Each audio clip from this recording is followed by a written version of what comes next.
Welcome to Season 2, Episode 21 of the Collected Podcast. I'm Jess Biondo. And I'm Tia McNelly. We're so pumped to bring you part 2 of our conversation with Kim Honeycutt. If you have not listened to last week's episode, which is the first part of our conversation, I highly recommend that you go ahead, push pause, go back, listen to that one first, and you're going to want to come right back for this one this week. So we hope that this serves you. And here's Kim. So God made us wired for a connection. When there is trauma and there's threat in your life and danger, you become wary of connection because you get wounded in it. So people are either in connection or protection. So if you're in survival mode, like we talked about with the sympathetic and the dorsal, you're just in survival mode, which means you're protecting yourself constantly instead of actually being connected. And what we're actually all looking for in this is connection. And that is part of why when COVID-19 started, the struggle is, because think about it, since you were born, your life has been about connection, about your mom and dad connecting to you. It's about eye contact. It's about attunement. It's about being able to explore. Like it's all these things. And then when COVID started, you were told your survival was based on not connecting. Wow. So, and what trauma is disconnection. And what addiction is disconnection. Because it becomes behavior to cover that disconnection. Wow. So we always have to give each other grace because now we're in this state of lack of connection. And then all this has started and it's needed to start. Like we need a reform. We need something to be different, but it's happening in a time where there's so much disconnection.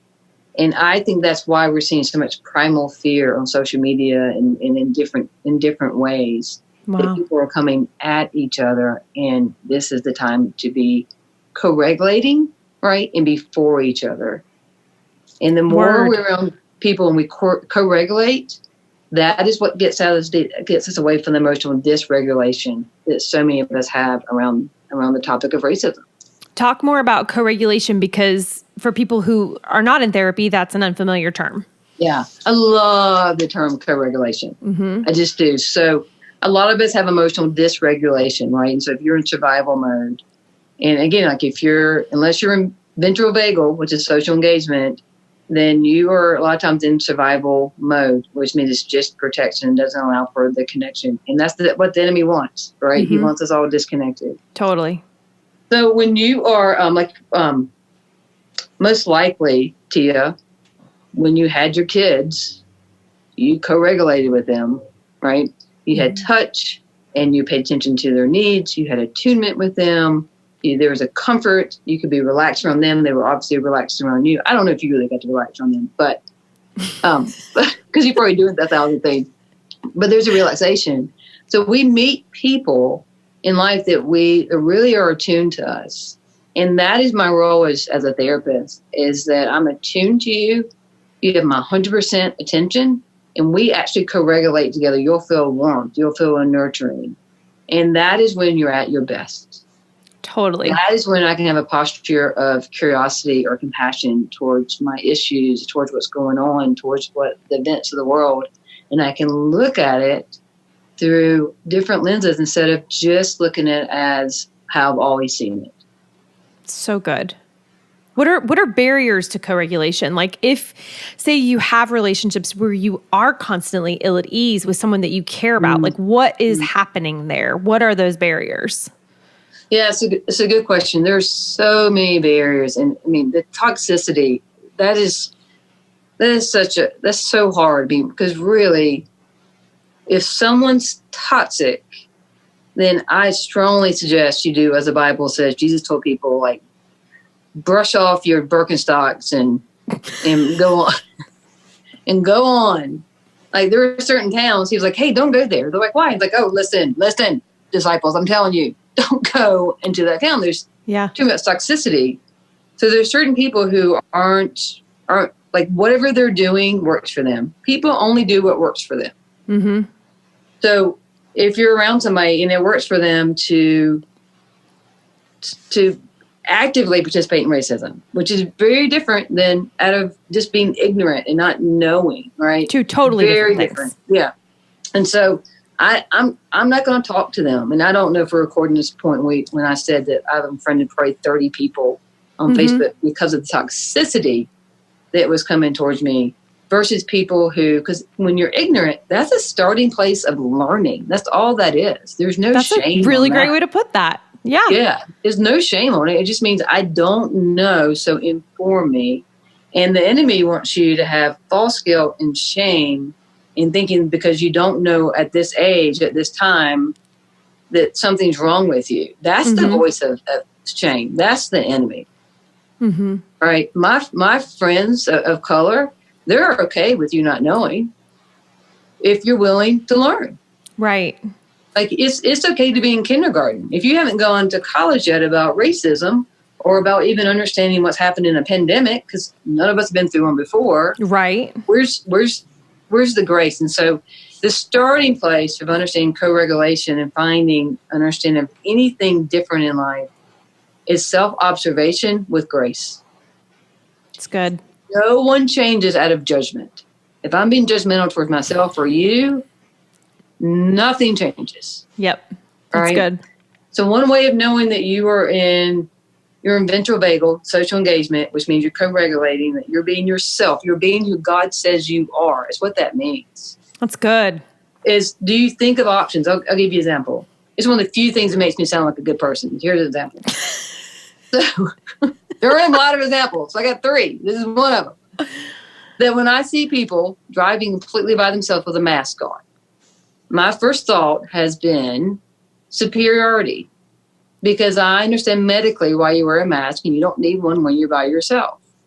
And then I push that aside because, see, I know that's not who I am in his eyes. I know that's not my essence. It's not who I really am. So then my next thought is, well, maybe they have dexterity. I can't even say that. Dexterity. Thank you. I don't know why they couldn't come out. Problems, so they had to have someone put it on for them, and they can't take it off. Yep. What if there's a perfect way of putting it on, and now they don't want to mess with it? See, I can think of options when I'm in social engagement and I'm not in survival state. You're giving them the benefit of the doubt and assuming the best as opposed to the worst. Right. And so even if they don't know medically and they're wearing one, does it change my life? Do I need to have an opinion about that? But when we get into that... Why are you calling me on my crap right now, Kim? What? But I do the same thing. I see it. I'm like, because I'm a nurse. And I'm like, guys, not necessary. Right. Not necessary. What are you doing? Well, there might be another reason why they're doing it. And either way, in that moment, what I just did, if I stay in that first thought, is I separate from myself and I don't trust God with all my heart. Yeah. Proverbs 3:5 means so much to me, because trust in the Lord with all your heart. Don't lean on your own understanding. My initial understanding of most situations comes from trauma. Yeah. Wow. So I can't trust it. And you will put your trust somewhere at all times. Are you putting it in God? Wow. Because I can trust fear before I trust consistency. All right. I can trust a pattern way before I trust God, because that's what I've done most of my life. Yeah. So it's going to go somewhere. So now I've learned, might as well put it in God. Might as well try something new. Right. Right. Yeah. Right. So, okay, I have 2 kind of specific questions that I've been dying to ask you. And one, I'll stick kind of to how we're treating each other in public forums like social media. I have found myself, so maybe this is like a mask situation where I need to just like get back to where I should be. Right. But I get really frustrated when I see people who really mean well, and they're trying to be helpful and help people do their best at this whole anti-racism thing. And yet everybody has like their way that it should be done. And if you're doing this, this, and this, it's not enough. Or if you're doing this and not that, then you're wrong and you're not actually doing it. I just would love for you to speak to that mentality and maybe give someone out there some peace if they feel like no matter where they are, if they're just starting or if they've been doing the work of anti-racism their entire life. If they are feeling like what they're doing is not enough because of other people's opinions and what other people are saying on social media, what can you say to them to give them peace today? Yeah, that's good. So it's still, just remember, whatever you're dealing with, the check-in about safety, COVID and racism comes down to safety. Yep. And so when I'm in that connection to him, then it's really about reminding myself what I'm doing today is good enough. I have nothing to prove. When you live in blame, which means you're taking on stuff that's not really yours, you will spend your whole day trying to prove yourself. Yeah. Yeah, that's true. See, my Savior took all that on the cross. He's already taken all of it. And so I think something in a spiritual sense of understanding, of kind of marking where we are. So it can't be based on other people. I cannot compare myself to other people. I will come up short every time. Yeah. And so I want to look at Friday, Saturday, and Sunday. On Friday, he was crucified of every bit of shame, blame, rejection, every sin. He was crucified for it. On Saturday, it was buried. On Sunday, he was resurrected. So in a part of my life, am I willing to look at, am I crucifying myself?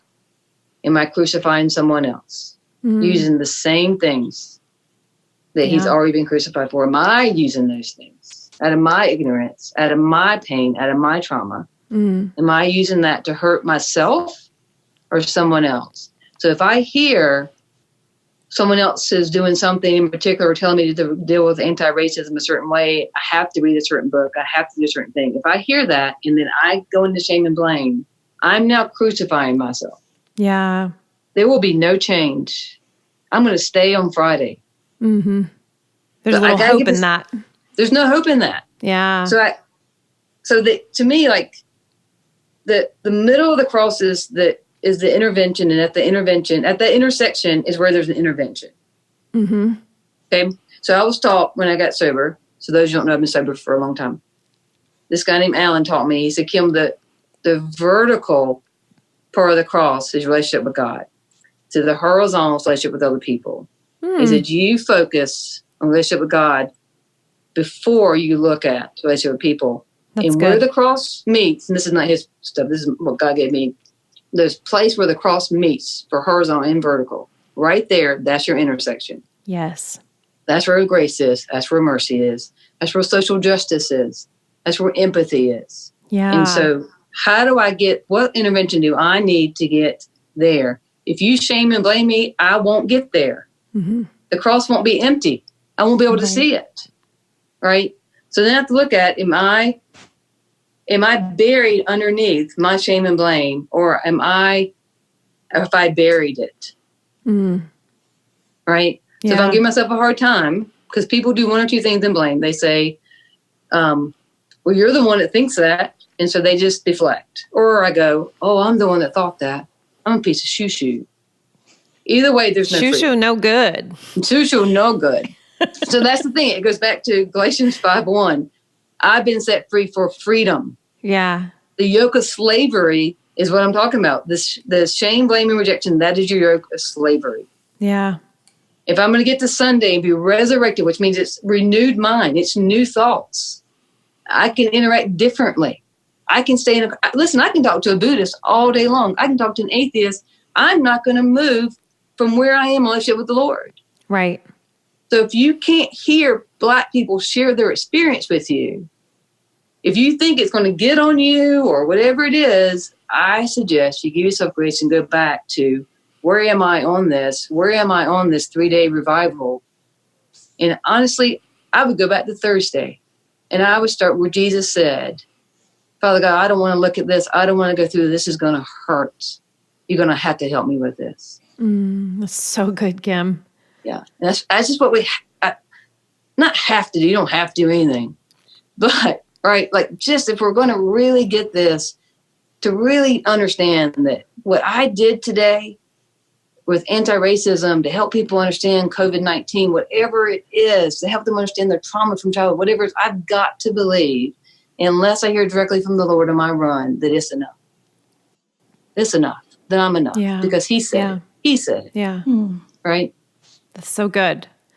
Thank you. I think that's going to be really helpful. It's helpful to me, and I know it'll be helpful to others. Good. So my only other question for you, probably not my only one, but the one that was on my mind to ask you today was, I wanted to put this concept of dismissing and invalidating each other's pain out there for you. Because I feel like, and this is something I had to, real quick, I want to give kind of a picture that the Lord gave me to help me with the tension of all these different thought processes and perspectives. And that was he showed me like a pond with lily pads on it. And because I felt like a frog trying to like sprawl out and have my weight on all these different really difficult concepts like white fragility and implicit bias and being a police officer's wife and being pro-police and anti-racism at the same time. And that tension that brings, because people want us to be so binary right now. Right. And so the Lord was like, you can really only be on one at a time. Now, lily pads exist to give a landing place for things to come and grow and be nourished. So you just land where you are for today, for this moment, grow and be nourished. And when you're strong and mature enough, you can hop to the next lily pad. But the frog never gets to be the bird. The bird, the Lord, can see the whole pond at the whole time and see that there's no one path around from lily pad to lily pad. There's no right order of hops that we take. And we may never even encounter every single facet of all the things that we have to think about right now. And so when I think about, not personalizing, and also forget what you were saying before about like not owning, we have empathy, but we don't have to actually wear other people's pain. Right. We don't carry it with us. It got me thinking, how can we be sure that we are not dismissing other people's experience and pain? And is there space for a white girl like me to say, it hurts when people demonize my husband? Yeah. I love that. And I love your vulnerability and your emotion in that. Absolutely. It's 100%. Yeah. So let me say a couple of things about that, because what you just said is so important. And there's so much pain in that. And again, not that I know everybody, but I have so many people in my life. I'm so grateful that my church looks like what I think heaven would look like. That my friends in my life look the way I think heaven's going to look, right?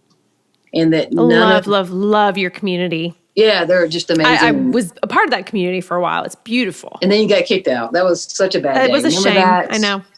Yeah. That the people I know, people of color, people in the brown and black community, and I'll elaborate on this, not one of them that I know of says anything bad about police officers. They talk about that there's a corrupt system, that this is about power.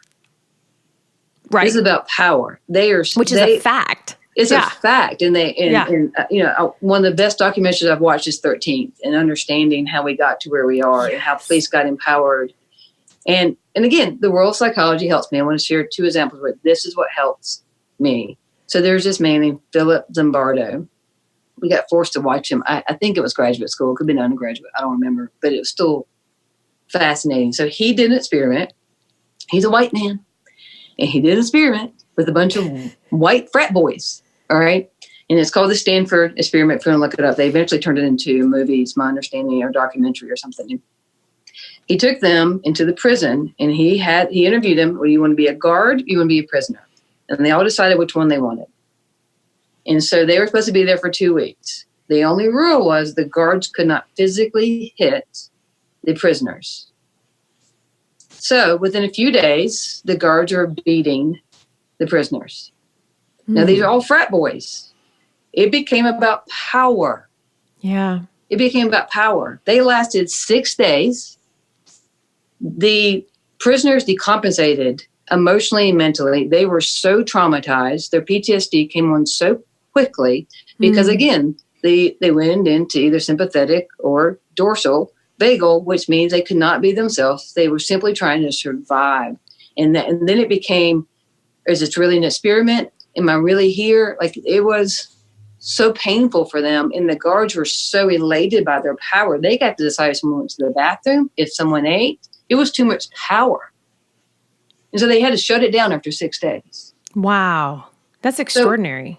So I'm just saying, if you gave that much power to anybody, and that's going to go to my second example, people step out of who they are, which is, again, the social engagement, who we're meant to be. We're meant to be expansive. We're meant to have our hands stretched so we can, like Jesus was, so we can just hug people. Yeah. And given power, misused. Not the power your husband was given, that he doesn't misuse his power. Mm-hmm. Yeah. So other people have, in any position, have. Yeah.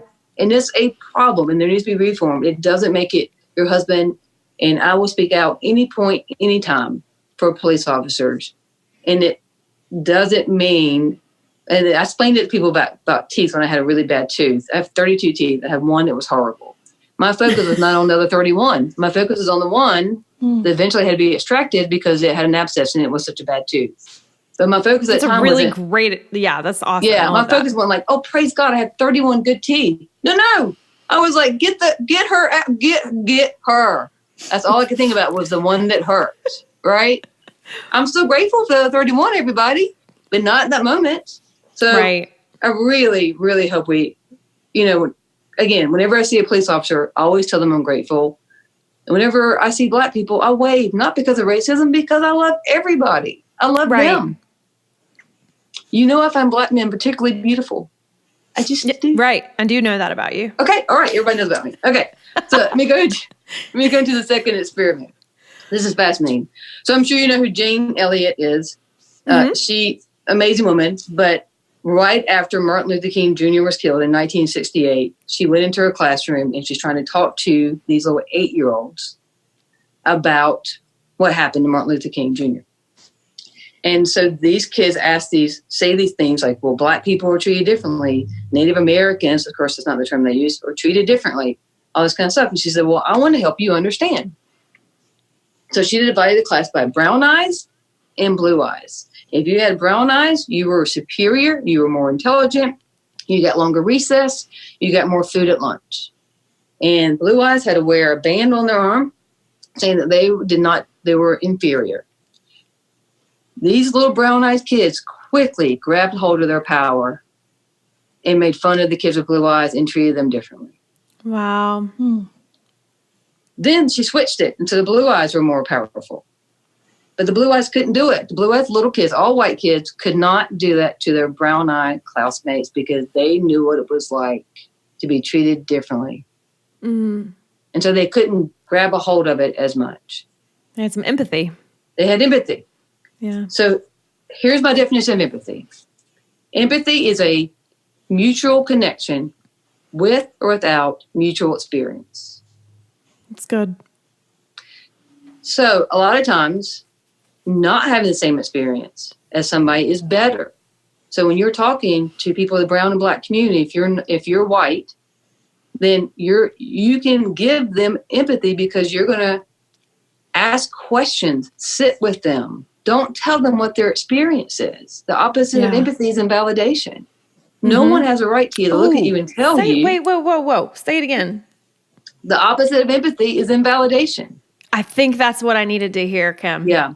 Thank you. So no one has the right to invalidate you, what it's like to be a police officer's wife. Even before all this, you don't know if your husband's going to come home every night. What you carry in that is unbelievable. And now with all of this, anyway, I could go on that forever. But yeah, that's so not the point. But right. But see, and there's an empathy because there are Black moms sending their kid out. Right. Don't know if their kid's going to come back. Exactly. That's our connection point. And to me, now, having done some work and growth in all of this, that is the point. It is more important for us to focus on that fact that that's an everyday experience for a massive people group. Yep, that's right. That's right. And that to me is far more important than the choice that we made to be an LEO family. That is a choice. That's right. There is no choice in that There's no for choice. people of color. That's right. Yeah. That's so right. That's right. To me, the focus has shifted over time to not personalize things like that. Obviously, there's still pain there, right? Because yeah, of course. I see my husband coming home and being affected by the things that are, screamed in his face. And that's right. Exactly. That's hard. That's hard. But at the same time, this family has to put that away, not away and ignore it and bury it, but say that the thing that's more important for us in this season is to be an anti-racist family. That has to be the most important thing right now. That's right. And that doesn't invalidate our pain. No, it doesn't. But it's powerful to know that you're still saying, hey, as a Christ follower, because that's who we're following. Right. I'm not following anyone besides him. Right. And in that, I want to be anti-racist. And he's leading the church to that right now in this season. Amen. He's leading the church to that. So just a small example, people. So my best friend, she's a doctor, love her, second smartest person I know. My dad's the smartest person I know. My dad's white. And he's my favorite person. That's beside the point. So whenever I go for a run, true story, she'll ask me when I come back, if I text or whatever, hey, I'm back from my run. And really, as a single woman, you have to do stuff like that. You have to have someone who knows you're leaving and come back. That's a whole trauma thing we won't even go into, right? And she'll say, how was your run? Important. It is important. She'll say, how was your run? I'll say, oh, it was really hot, or my legs cramped up, whatever it is. And she'll always say, but you have legs, but you got to go. That is so invalidating. So guess what my answer is now? Good. It was good. It was good. I could have been hit by a car. My answer would be the same. It was great. Yep. Because there's no empathy. That doesn't let it be my experience. It always becomes about her needing for me to be positive about it. Mm-hmm.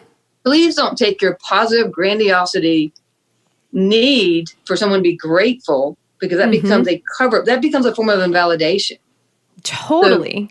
I'm guilty of toxic positivity. This girl right here. Positivity, that's a better way to put it. That is a go-to for me. It's because I often need it. I need that perspective shift, because I can be a complainer and negative person if I let myself go there. Doesn't get to be about the person's actual experience. So that's what empathy is. Let it be about the person who's sharing. That's so Let good. it be about what they're saying and what's going on.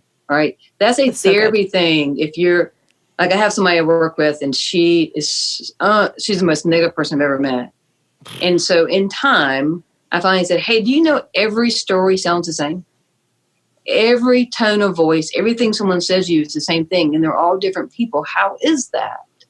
So then she could look at that. But see, you better be in a relationship with somebody who talk that way. There better be a co-regulation. It better be a trust, a safety. And that's be safety and connection. Say that. So if someone shares with you, hey, I know that guy just treated me that way because I'm Black. Please don't talk him out of it. If you share that I'm really worried about my husband naked as a police officer, please don't look at Tia and say to her, he's got gear. He'll be fine. Let people be where they are. Meet them where they are, because that's what Jesus did for us and for Christ followers, and that's how we're going to interact with people. That's so good. So I wonder if that translates to us as disciples in our relationship with each other, and when it's time to admonish or rebuke, that we better be co-regulating before we step into that. Yeah, that's a good way of putting it. Yeah, honestly. So maybe we could do damage if we're not. Right. Yeah, I will tell you that one of the few people that can admonish me is Naeem, my pastor, because we co-regulate. We co-regulate so well together that when he says, hey, you can't put those kind of pictures on Facebook. Sometimes there's pictures of Shamar Moore on there, but that is shirt. And he's like, you can't do that. And I'm like, you're right. You're right. It's objectifying. It's wrong. I can't do that. Right. But if someone I don't know texted me and said that, I'm going to have to really take it to the Lord, because you don't have spiritual authority with me. Right. Yeah. So we need those two other people in our lives that when they say something, we get it. Right. It's valid. Yeah. That's good. Yeah. Oh my gosh, Kim, you can just bill me. Okay. I feel like It's going to cost both of you a hug. When we're allowed to hug again, I like some hugs. Okay. Okay, deal. Jess, do you have anything? You've been so quiet over there. I've totally dominated. What do you have that you wanted to ask or say to Kim? Listening and absorbing. You had great questions this time. We kind of trade off. This time, she just this time meet the bus. We do. It just kind of depends on the guest and the topic. Sometimes it's full steam ahead for Jess, and sometimes it's full steam ahead for me. So right. Yeah, you always get like big name people on here. I don't know how y'all do that. We don't know either. Well, we have our secrets. Right, I bet. Do us a favor, Kim. You let Naeem Fazal know that we want him on our show. We've never been able to pin him down for an interview. Oh, I'll tell him. He's doing so much right now. I'll tell him. I know. If he doesn't do this, I'll get everybody out of the church. That's it. I will. There you go. Start a revival. All right. What were you going to say, Jess? Well, I was just going to say this has been so good and so informative. And lately I've been trying to just take the posture of like, listen and absorb. And I don't have input yet. Like I am a kindergartner or first grader in a lot of this stuff and trying to do my job of really learning. And I just started the What Lies Between Us course with Dr. Laguna Berry and Brownicity. And for the first 3 weeks of that course, I'm not allowed to discuss. I am there to learn and educate myself so that I can discuss with real context.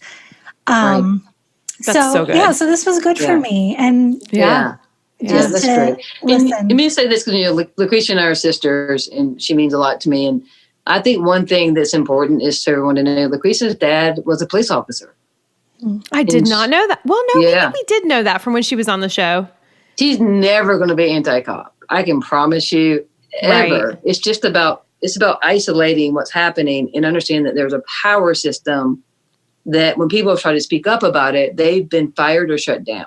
Mm-hmm. And so it's for everybody. We're trying to take that power away for everybody so that you can be the police officer that because a lot of police officers get very disappointed. It's not what they think it's going to be. Totally. Right? Oh yeah. That's why some of them go into it power tripping. Right. Mm-hmm. It's too much paperwork, but that's how I felt about nursing.